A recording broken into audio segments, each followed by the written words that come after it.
Alright, how we doing, folks? Your bull Marcus on the 205 numbers after the name. A little Borderlands 2 action, man. So the captain and I hopped on and we bought the handsome collection over there. Started playing a little bit of Borderlands 2, but not enough. We gotta get like a better schedule of how to do that. Figure that out, you know. A little bit I talked about in yesterday's video. When you just get old, you ain't got that much time. I mean, well, this is one of those realities. But so far, it's pretty cool. It seems like a very much evolved and like a lot of different stuff added to the Borderlands 1 formula. This is kind of the first boss-ish character we ran into, and the boss is something like kind of just wild. You'll notice over here, man, in a little bit, I'll be looking down because there's something happens to the captain here that's unbelievable. So you make it to the top of this like kind of mountain over here. I really like the settings, and we're literally having we're about like 3 hours into the game, so we haven't really pushed like too far into the game. But you kind of seem to start off in like the snowy area, which is really cool, and it speaks of something, you know, that I hold very dear to my heart and kind of how I feel about video games, but it's a little bit difficult.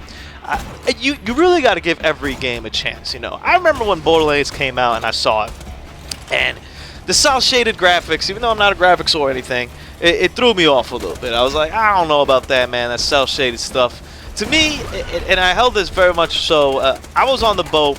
Let's go a step back here. When the Wind Waker came out for the GameCube, cel-shaded Zelda, as some would say, I was all for it. I couldn't stand the arguments of people saying that, you know, blah blah blah, like this is embarrassing, like we all wanted, you know, like the tech demo that they showed, I think at GDC or whatever, Realistic Link, that's what we all wanted. Nobody wanted this cel-shaded graphics that was wrong with Nintendo.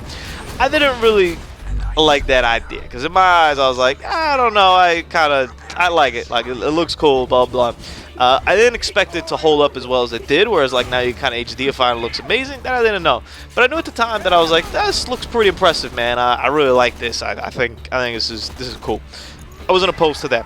But then there was other cel-shaded games though where I was kind of like, I don't know. And deep down inside, I did hold that Nintendo was making a cel-shaded Zelda game because they knew that the GameCube wasn't power enough to hold on to the true Zelda title.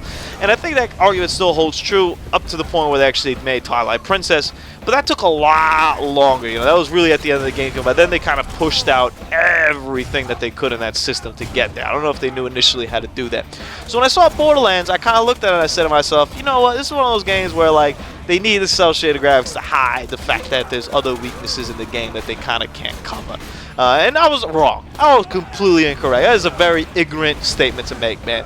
Borderlands 2 plays very good, runs very smooth, and the cel-shadedness just adds to its characteristics. Now, if you saw over here something, that the captain is no longer with us here for the end of the boss fight. So he was busy jumping backwards from this guy that was hitting him, and he fell off the map, yo. But not only did he fall off the map, he was like on the side on some random ass ledge, and I got my second win from killing the boss, which I think is one of the most gangster things ever. And afterwards, he's trying to describe to me where he is. I may cut it out before we get there, but I try to run over there to see, because he's like, I don't know, I'm on the edge, I don't really know what to do, I'm on the edge of glory and whatnot. Shout outs to the captain, man. This is a funny one. Your boy Marcos and friends. Make sure to subscribe to the channel, yo.